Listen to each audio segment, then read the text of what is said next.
amigo é muito mais do que alguém pra conversar, alguém pra abraçar. Amigo é uma bênção que vem do coração de Deus pra gente cuidar.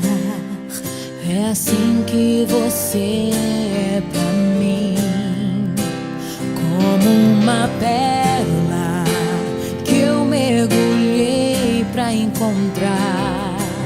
É assim que você é pra mim, um tesouro